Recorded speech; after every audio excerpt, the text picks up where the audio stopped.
The stories before us this morning, your take on them.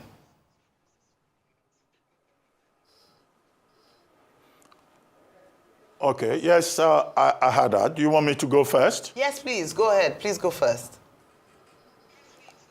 Oh, okay, very good. Now, let me start with what former Vice President Atiku Abubakar purportedly said about what he intends to do if he's lucky enough to become president in 2027. Namely, that Yoruba people do not need to have any fears that he will be, more interested in Fulani interest. And that after all, he has a wife who is from of Ijesha stock, who has 4 children with him. And these children, they call him Babariri and all of that. Look, this again is very unfortunate because it's about the tribalization, the ethnicization of Nigerian politics. And a man like Waziri Adamawa Atiku Abubakar, who has been vice president in this country, should know better than to play the ethnic card. To start with, that ethnic card should not work. It must not work. It is unacceptable. To the extent that there are more serious issues on the basis of which, Waziri Adamawa Atiku Abubakar can engage with Nigerians. One, what Nigerians expect is not a president that will talk about where he comes from, where he married from. That's not the interest. The interest should be, what does he intend to do for Nigeria? There are many issues. One of the issues you have talked about this morning is oil theft. Does he have answers to that? Questions have been raised about NNPC Limited. Does he have any concrete ideas about what he wants to do in that regard? In the front page of the papers today, there's a report that the Osun State government is protesting that there is an attempt to, by the Ministry of Finance to seek the president's approval to pay money belonging to the people of Osun State that have been held contrary to the rulings of the Court of Appeal and the Federal High Court to pay it to politicians, APC politicians. Does he have an idea about that? So there are more, important things, insurgency, terrorism that, Waziri Adamawa can talk about. But to say my wife is from Yoruba land and my sons speak Yoruba, no, nobody is interested in that. In any case, he says he will defend Yoruba interests. Yorubas have had President Obasanjo. They've had President Tinubu. They are well represented in Nigerian politics at this time. So, well, how about that as a campaign issue?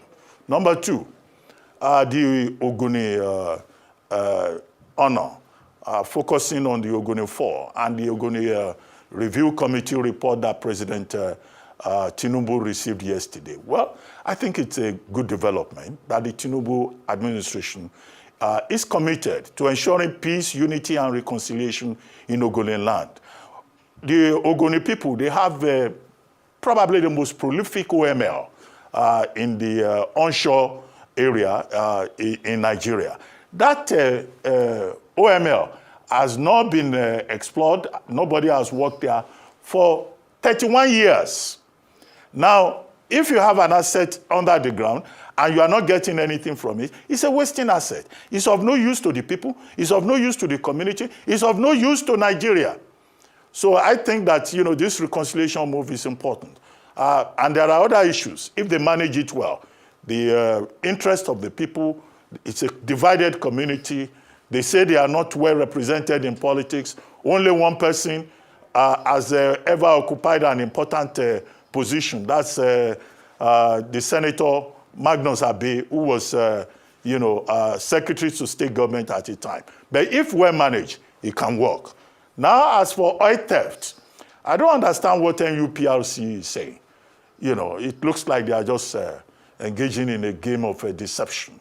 A newspaper, not named, purportedly wrote a story during the week and said we have lost up to about 8.4 trillion to crude oil theft. And now NUPRC comes forward and says, oh, the statistics was not properly analyzed. That in terms of the analysis, even the newspaper did not check with NUPRC to get their own side of the story. The truth of the matter is that they are saying between 2021 and 2025, they've reduced oil theft by about 90%. How?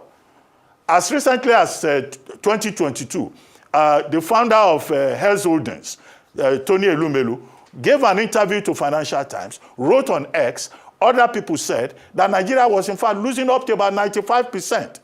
Okay, what we will expect will be a proper audit of what even happened before 2021.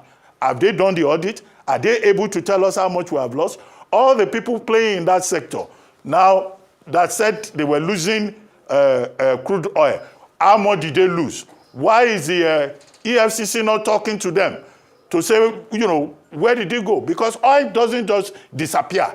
There's something they call Lloyd Insurance. When a ship leaves, everything is monitored. It's only in Nigeria that people will do top up. They will tell us they are using technology. That technology has not worked effectively. So there are so many issues about metering, about integrity and transparency within that particular sector itself. To now say, oh, we have come down to just 9,600 barrels. No, it doesn't sound believable to me. There must be something they are not telling us yet, just piggybacking on what a certain newspaper said. Finally, the other topic that you mentioned, Ibokete Ibas, Vice Admiral, being cited within the premises of the villa. Well, whatever the details are in that regard, what we expect is that there will be proper accountability. An audit, as the Rivers State House of Assembly has promised, of what transpired during the 6 months of Vice Admiral Ibokete Ibas as the sole administrator in Rivers State. I don't think that should be swept under the carpet, and I think that the president has also done well if the purpose of that meeting is to say, please, ask the Vice Admiral questions, because he had used the president's name to say that he's only accountable to the president and that the House of Assembly cannot ask him questions. Now that the president has also invited him in the presence of others that are major stakeholders, well, we would like to hear that the president has told him to give account so that the people of Rivers State can be assured that all was well or not during the 6 months of his stewardship. Thank you very much, Dr. Bati. It was all well during his 6 months of his stewardship. Well, hopefully, Nigerians and especially River State people would be able to find that out based on the outcome of some of these reports and investigations. Let's come back into the studio here in Lagos. Rufai, your take on these stories before us this morning. Let me start with NUPRC. NUPRC scored an own goal. And I think NUPRC should apologize to the Punch newspaper this morning. They owe the Punch newspaper an apology. Because it was obvious they didn't read the report from the Punch newspaper. And whoever authored that rebuttal by NURC owes the Punch newspaper an apology. What Punch just did was to give a holistic perspective of what was happening. And they prorated data from NUPRC's website, indicating that from about 2021 to this time, what we have lost in crude oil, if we are to sell it, it would be about 8.4 trillion. And they were correct based on their data. And in fact, I'm sure NUPRC did not read this part of the article. That's why I said they owe Punch an apology. They said in the article, this same article Punch is berating, though, NUPRC celebrates progress. They are saying that despite the staggering cumulative losses, the regulator highlighted recent improvements. As daily crude losses were down to 9,600 barrels per day. Between January and July 2025, were over like 2.04 million barrels. This marks a clear departure from high loss years that plagued the industry. And